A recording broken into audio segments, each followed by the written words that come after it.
Welcome on in, everyone, to the game room. I am so pumped to show you guys the room that's basically been in progress for the last 10 years, and I wouldn't call it done, but I'm certainly very happy with it. This was also just a fun project to work on. I've never done this much photo editing or shooting before. So if you guys like this video, make sure to hit that subscribe button down below. More videos are coming soon. I have a bunch of ideas that I want to bring to the channel. So without further ado, let's dive in.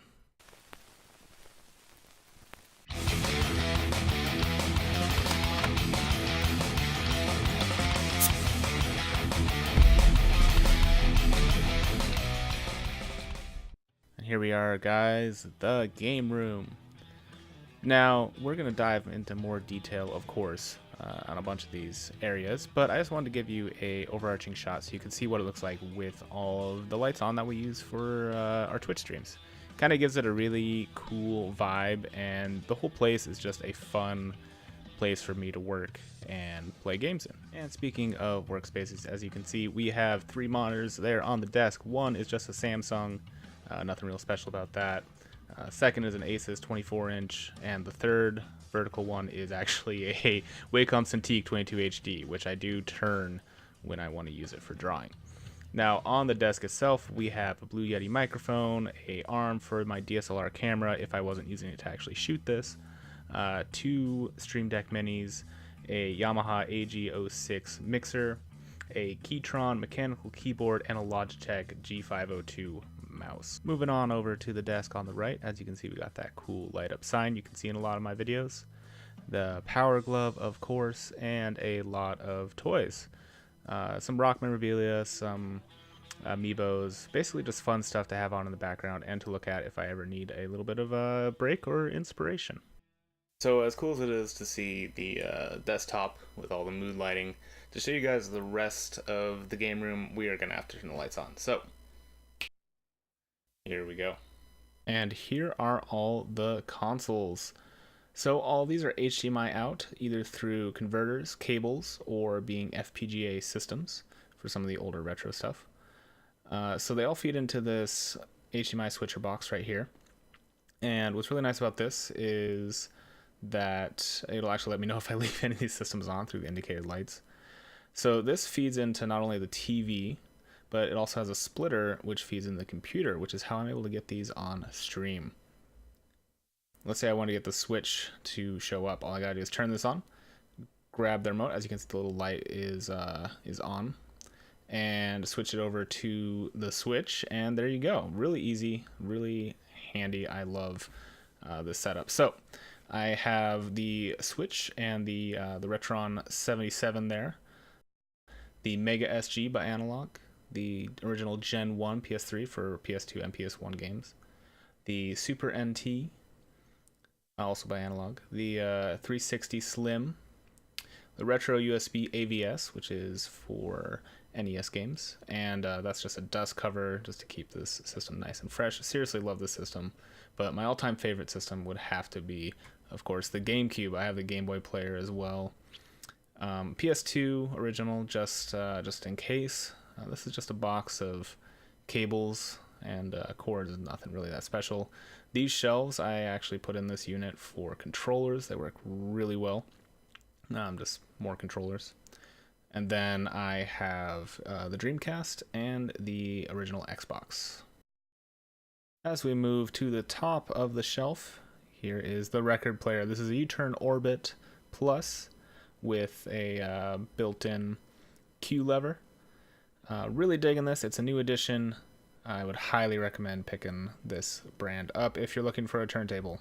Right above that turntable is some Dreamcast games, a pretty small PS1 collection, some random CDs, an overflow of my NES games. Don't worry, we'll get into the NES collection more later. And then right below that is a collection of DS games, including Chrono Trigger and some other really fun ones, my 3DS games, and some Game Boy and Game Boy Advance games, all in custom-made cases. And here are some highlights from both the Dreamcast and the PlayStation collection. My first experience playing with Dreamcast was actually playing Worms at a friend's house, and I was immediately hooked. It was my first time ever playing Worms. Fell in love with the game. I own probably 10 different Worms games across various systems. So when I was getting a Dreamcast, of course, my first pickups were the two Worm games, which are arguably the best of, well, at least until most recently, the Worms games. Definitely some of my favorites.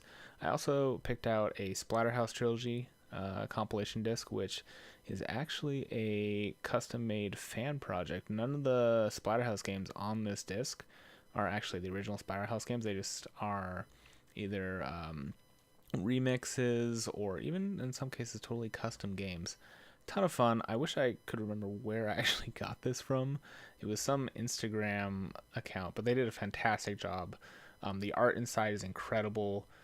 Really just a fun piece to have. Moving on to PlayStation, Medieval, of course. I absolutely love this game. I'm so excited that this is getting a re-release. Gauntlet Legends, fantastic arcade game. I always play this whenever I stop in the arcades. And the PlayStation demo disc, which is actually my first experience with the PlayStation. So I was at a store when I was growing up, and they were actually demoing the PlayStation, and I got to play Medieval and Tony Hawk Pro Skater. Really just had a blast with it, and when I was done, they gave me this disc. Unfortunately, I did not get a PlayStation after that until very, very much down the road. I think actually my first PlayStation was a PS2, but I got to play lots of PlayStation at friends' houses, and I would always bring this along as a fun way to try out some other games. And moving on to the wall of games. Up above the wall is a bunch of boxes, mostly newer systems, including the NES Classic, the Super Nintendo Classic, both the PAL and the US version, some Pokemon stuff, and of course the Pac-Man lamp. And now we start to really dive into the meat of it. Here we're just doing a quick scan of all the PS2 games in my collection. I think I have just over 100 PS2 games, and I felt like we should probably pull out a couple of fun ones to highlight. And first up on the list is Champions of Norath. I played this game so much in high school. This was one of the go-tos in my friend group. We would hold LAN parties, and it was either this, Halo, or Battlefront 2. One of those three games always ended up taking up the majority of our time. Next is Sylphid. It's a working designs game. Really haven't played this a ton, but what I have played is a ton of fun. And Working Designs is, of course, known for just, they're fantastic games. The cover on this thing is amazing. It's this whole metallic looking thing. Like, I picked this game up without knowing anything about it based on the cover alone. And honestly, it did not disappoint. And the next one is actually kind of an oddity. This is Age of Empires 2. Yeah, the Microsoft PC strategy RTS game on the PS2. Now, this is a PAL release, and I believe this only came out in the PAL region and in Japan. I don't think North America got a physical release of this game. So I've not actually been able to play this because I do not have PS2 that can handle that. But I love Age of Empires 2. Is one of the games that I played a shit ton of on the PC, and really just grew up playing from the beginning, from Age of Empires 1. So this was actually a birthday present from my wife, and I mean, I just love it. It's just so weird and so awesome. And the final three picks for my PS2 selection would be Metal Slug Anthology. I am a huge fan of the Metal Slug arcade series. I've bought these games on a variety of different systems, and honestly, this is one of my favorite ways to play them. If you're a fan of the series, I would highly recommend picking this one up. The next one is The Red Star. This is a fun kind of top-down shooter, adventure, kind of arcade style, like brawler game almost. I know that didn't make a lot of sense, but really underrated game, really a lot of fun, and I was lucky enough to pick this up when it was still relatively unknown. Of course, Metal Jesus Rocks highlighted this in one of his many hidden gems videos, and honestly, it's worth it. I would recommend trying to find a copy of this game for a good price if you can. And then last is Persona 3 Sealed. Yeah, so I actually haven't played any of the Persona games. I know, light the torches, raise the pitchforks. But when I do, I'm going to be starting with this game. And I am actually going to break the seal on this. I know, tragic. But from what I've been told, this is the game to start the series with. So, at some point, I will be playing this on stream. As we jump back to the wall, see a few PS4 games. But this is really about the 360. I pulled a few games I think you guys are going to really enjoy. First up is Ghostbusters, the video game. Now, I actually had picked this game before the news came out, but in case you haven't heard, we are getting a remaster of this game. I am so pumped. This is the third Ghostbusters movie we never got. Enslaved, really fun, really kind of a hidden gem, I would say. Just a ton of fun, really flew under the radar. I didn't actually know about it until one of my buddies played it on stream, but it is a really fun exploration type game with puzzles, and use cover to like stay away from turrets. Really just worth checking out. And of course, Brutal Legend, one of my all-time favorite games for, well, hopefully obvious reasons if you're familiar with the game. If you're not, it's one of the most creative games from Tim Schafer that I have ever seen. Seriously, I cannot say enough good things about this game. If you don't own a copy of this game, if there's one game on this collection list that you're thinking of getting, this is it. That's all I have to say. Like, get this game. And 3 more 360 games for you. Some of these are going to be kind of obvious, but I just wanted to pick some of my favorites. And BioShock Infinite is definitely up there. I actually haven't really played a ton of the first 2 games. They weren't really my jam, but BioShock Infinite, oh my god, this game is... I feel like I've been saying it a lot, but it's amazing. Different setting, different kind of combat, really just kind of came out of nowhere for me, and I picked this up and ended up loving it so much. I've beat it at least 3 times. Yeah, I love this game. And speaking of games that I've beat way more than I probably should, and probably should have spent that time beating new games, is Fallout New Vegas. Now, I recently just finished a playout of Fallout 3 on my Twitch stream, which was a ton of fun, but Fallout New Vegas is hands down my favorite Fallout game. Fallout 4 is alright, Fallout 3 is pretty damn good, but Fallout New Vegas is where they got the formula just perfect. And the third one is just kind of a weird compilation disc of some indie games. Really kind of a cool little array of games, everything from Trials, which I know the more recent ones have been getting a lot of exposure. Limbo, haven't played it, but I've heard it's fantastic. And then just something really off the cuff, Explosion Man. No idea what it's about, but hey, it's on there. Going back in time a little, we have the original Xbox. Now, this isn't a huge collection of mine, but I do have a lot of the essentials and some kind of quirks. One of those quirks is The Warriors, which is based on the 1979 film, which is actually a tremendous film if you haven't seen it yet. It's all about gangs of New York, kind of a fictional film. Well, actually, it's a very fictional film, but this game follows the movie plotline fairly closely. You actually join one of these gangs and go around town on missions, and you get cutscenes from the movie rendered in the game. Really a ton of fun, and kind of just an odd choice of a game to make based on a movie 30 years prior. Still a lot of fun. Next up is Star Wars Republic Commando. Probably my favorite Star Wars game on the original Xbox. And yes, I'm even including KOTOR in that. It's fantastic, but goddamn, the squad combat in this, the graphics, when I first played this game, it just blew my mind. I never knew games could look this good. And then Jade Empire, speaking of KOTOR, made by the same folks. Tremendous game.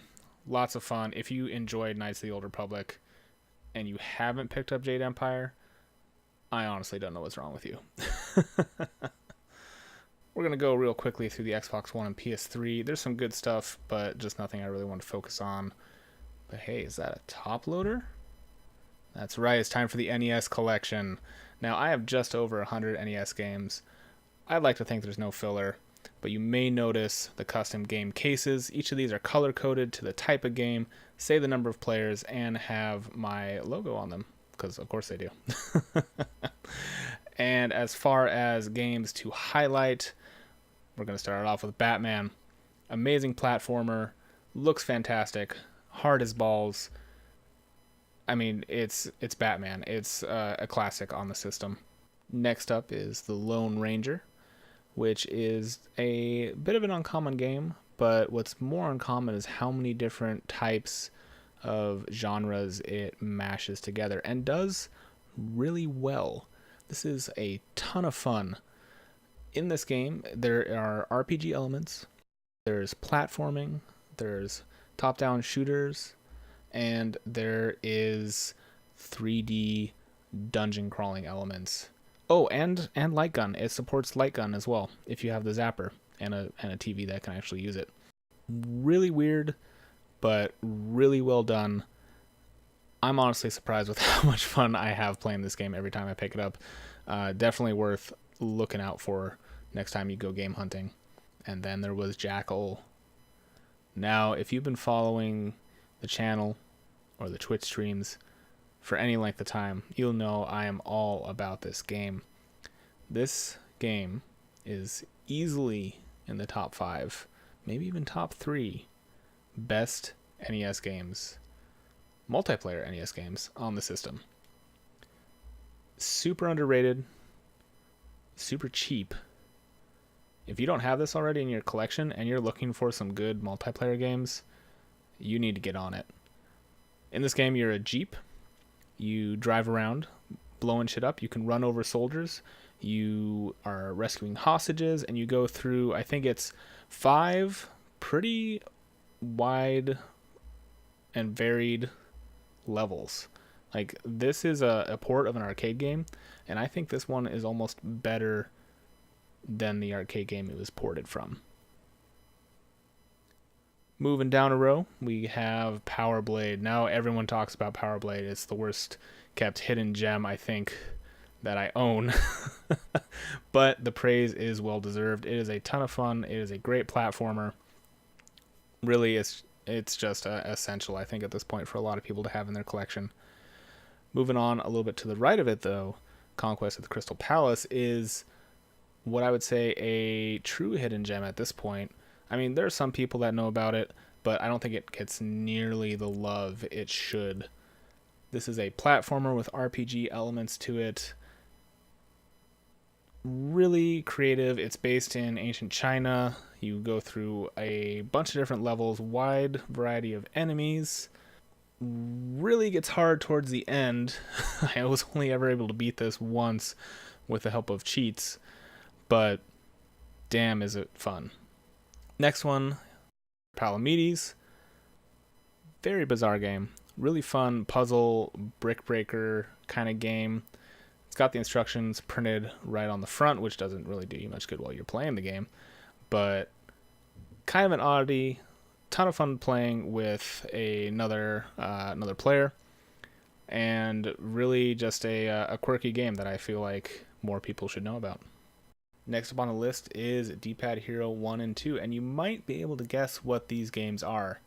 They're actually demakes of the Guitar Hero games. So much like the Guitar Hero games, you play the notes as they come down on the track, but instead of the controller being a guitar, you're actually using the NES controller. Really fun. The music is actually really good. They did some great 8-bit covers of a lot of rock songs, and you can actually tell what most of them are. Really fun to pick up. These are just ROMs that are available online, and I was lucky enough to find someone who put in the effort to actually flash them to carts. Next up after that is a little something different. Now, Retro USB is one of my favorite NES evil geniuses, I guess would be the best way to put it. And every year they put out a holiday cart. A few years ago, they put out this holiday cart that actually has an LCD screen built into the cart and is a compilation of the majority of their Christmas games that they've released in the past. Now this cart lights up. There's LEDs on the board as well. I'd love to see them do something like this with a flash cart where it actually puts the label art on there as well, but this is just amazing. I love this thing. It is so unique, and it is so much fun just to have in my collection. Now, some of you may have seen on the pan through that I had a little Samson. Well, it's a repro. Hate to break it to you, but I just want to throw that in there. It's one of the more interesting repros that I own. I love the green color on it, and yeah, it's fun just being able to put a little Samson cart, even if it's not legit, into your system. There's something about that, right? Right next to it is a Mother hack. Now this is the 25th anniversary edition. This actually makes the Mother game much easier. It reduces the amount of grinding you have to do in the game and actually makes it an enjoyable game. And it's a great ROM hack. I would highly recommend hunting it down. Right next to that is a demake of Pokemon Yellow. And it's about what you would expect. It's a demake of Pokemon Yellow. It's a lot of fun. It's not quite as robust, obviously, because the NES didn't quite have the capabilities of the Game Boy. But I love Pokemon, and this was just a fun pickup for me. Plus, the yellow card just sold it to me. Now it's time for some SNES. Again, a small collection, but quality collection. Kind of grouping them all together here up top, but I wanted to get a good range of games. Up top in the upper left is Run Saber, really fun platformer. Space Megaforce, really fun shooter. Zelda: Link to the Past. I mean, what SNES collection is not complete without Link to the Past? Blackthorn, that's actually a recent pickup for me. It actually reminds me a lot of Pitfall, but with guns. Sunset Riders, my absolute favorite arcade game. Also a fantastic SNES game. I haven't had a chance to play the Genesis version in probably 20 years, but the SNES version is fantastic. I'm assuming the Genesis is great too. Rock and Roll Racing. I mean, I had to have Rock and Roll Racing, right? What kind of NES collection would not be complete without Rock and Roll Racing? Then that bottom row is really just a little collection of some quirky ROM hacks, flash carts, other bizarre stuff that I've kind of collected over the years. First one is Metal Max Returns, which is a tank-based RPG. I actually haven't had a chance to really play through this very much, but from the gameplay I have seen, and I have seen other people play, really fun. Fireman I have played and really enjoy. It's a game all about combating fire, basically, but in a really interesting way. You have fire bosses. There's a whole story to it. This one is actually translated to English. And then the next one, or the last one I should say, is Dragon Quest 1 and 2, and it's basically what you expect. It's Dragon Quest 1 and 2 on a SNES cart. Got a few more SNES games there on the bottom, a few more NES, and some Famicom games. Now, I'm not going to get into too much detail on these, but I just want to show that I have these kind of custom cases I found on eBay, was able to print off some cover art for them, and I don't have a ton of games for the Famicom. I'm still looking for good ones to pick up, but it's an easy way to get games for the NES that aren't a little overpriced here in the States. Like, for example, Rockman 4. I also have Bomberman 2. And they just look really cool. I mean, just look at that cover art. It's fantastic. Now we're on to the Switch, my new favorite system. I really had trouble picking out a couple of games to highlight, so I picked 6. And let's start off with Golf Story. Now, this is probably the most creative RPG I've played in the last couple years. The golf is it's a solid golf game, and the story is actually hilarious. This is a very strange mashup for an RPG, but it really works, and if you're at all interested in golf, or even just a solid RPG, I would recommend giving this one a try. Next up is Mercenary Kings. This one is strongly influenced by Metal Slug, which we've already established is one of my favorite arcade games, so this was kind of a no-brainer for me to pick up. I actually first tried this on the PC, so I was very excited when it got a Switch release. Now, speaking of being a fan, I am a huge Pokemon fan, and Pokemon Let's Go Pikachu and Eevee were honestly a breath of fresh air in the series. It got rid of a lot of the grinding, which some people didn't like. I personally loved it. It was very easy to pick up and play. I really hope they do this exact same formula with Gold and Silver, because that would be amazing. I had a ton of fun playing this game. I can't wait to see what they do with the series next. Slain Back to Hell is a indie game that is very much metal, kind of inspired by Castlevania, very difficult, but it looks amazing. The art style is this really cool hybrid pixely like black metal album, really artistically done, really beautiful game just to look at and to play.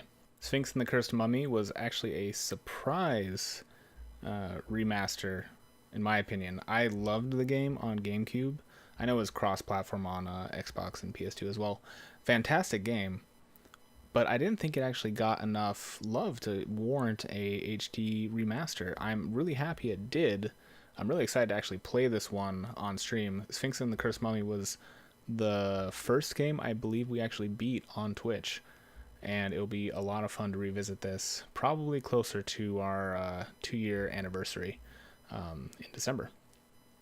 And I am just a sucker for Worms.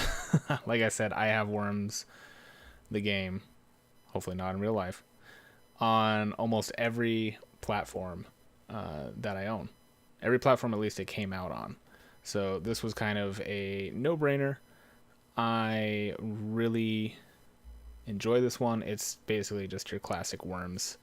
Like, you can't go wrong with Worms. That's all there is to it. And we finally get to the GameCube, my absolute all-time favorite system. Well, what am I going to pick? How about some demo discs? Yeah, threw you for a little bit of a loop there, right? We'll get to the real games in just a second, but I've really been into collecting these demo discs. These are the discs that would show up in the kiosks at stores for you to play and try out the new games. There are a ton of these. They're fairly hard to find, especially for a decent price. It's kind of been my new obsession, and yeah, we'll see how far I get in this little collection. And for actual full-length games, let's kick it off with Zelda Collector's Edition. Now this one actually has 4 games on it. Legend of Zelda 1 and 2 from the NES, Ocarina of Time, and Majora's Mask, which was my first introduction to Majora's Mask. I never actually played it on the N64. This also has the playable demo for Zelda Wind Waker. And while this is a little bit of a collector's item, it's more just a cool piece to have, because I can just pop in one disc and be able to pick between, well, arguably 3 of the best Zelda games. Zelda 2, I'm still not 100% on. I know some people love it, but it just hasn't grown on me quite yet. Next up is Kirby Air Ride, which is a game I feel like does not get enough respect, let alone in the GameCube library, but even among Kirby games. This is a fantastic party game. It's a fantastic racing game. Really just a solid game all around, and has a lot of replayability. If you haven't played this, or if you haven't played this in the last 10 years, you owe it to yourself to revisit this game. And then there's the 2-game set of Ocarina of Time and Ocarina of Time Master Quest. This one is more important to me because it was a gift from a close friend, but I still felt like it was important to highlight because I guess it is fairly collectible. Now for 3 of my favorite games on the system. Metal Arms, while it is a cross-platform game, was a totally blind pickup for me. I actually got this in the bargain bin of my local grocery store back when the GameCube was still, brand new. And I had no idea why this was so cheap.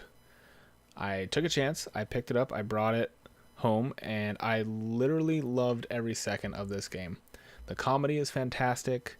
The gameplay is solid. I really can only describe this as a combination of Conker's Bad Fur Day meets Ratchet and Clank. Like, it's got the kind of funny humor, potty humor, and the solid shooting, jumping, platforming gameplay of Ratchet and Clank. If you like either of those games, you should highly check this out, and I really hope that this is one of the next games that gets tapped for an HD remake. Hell, if Sphinx and the Cursed Mummy can get a remake, Metal Arms sure as hell better get a remake. Now, I probably don't have to talk a whole lot about why Super Smash Bros. Is on this list, but I've sunk more hours into this one game than probably any two other games on this list combined. It's the only fighting game I've ever been halfway decent at, and it's only because this game is still our go-to game whenever my friends and I get together. We can be playing other stuff, but you better bet at some point during the night we're bringing out Super Smash Bros. Melee. This game is just that iconic. And speaking of good games to play with friends, Time Splitters 2 was also a solid go-to choice back in the day, and actually still to this day. Definitely a precursor to modern day shooters, and probably the spiritual successor of GoldenEye. This game is just 100% solid. The custom map making is amazing. The weapon choices are hilarious. The gameplay is fun. It's a little wonky playing with the GameCube these days. The joysticks aren't quite all that great for FPS, but it's still a ton of fun, and I still love firing this game up to this day. And finally, we have my small but powerful Genesis collection. Now, I chose to highlight a couple of awesome RPGs. Obviously, Phantasy Star 3 needs no introduction. Shining in the Darkness is also way up there in terms of my favorite Genesis RPGs. And The Lost Vikings, I mean, what Genesis collection would be complete without The Lost Vikings? And that'll just about do it for the games. Now, I also, of course, have a sizable record collection over here. Oh, hey, Rosie. That's a project I worked on a long time ago. But yeah, here are the records. I'm not going to get into these in too much detail, mostly because I want to have a separate video just to cover some of my highlights for these. But yeah, as you can see, I got some of the really good stuff, AC/DC, Black Sabbath, all that kind of stuff. So excited to cover these in a future video, but until then, let's wrap it up. And there you have it, guys, the game room. I hope you guys had as much fun checking out everything that I've got set up as I had setting up and collecting it. It's always growing, it's always evolving. Even since starting filming this video, some of the stuff has already been changing around. I got a mini fridge that I almost threw in the video and recorded, but we were so close to being done, I just said screw it. Next time, I'll try and do these once a year just to give you guys update videos. And yeah, like I said, more videos are coming to the channel. I have some ideas for some top 10s, some product reviews, all kinds of fun stuff. So do make sure to hit that subscribe button. Thank you guys for watching, and take care.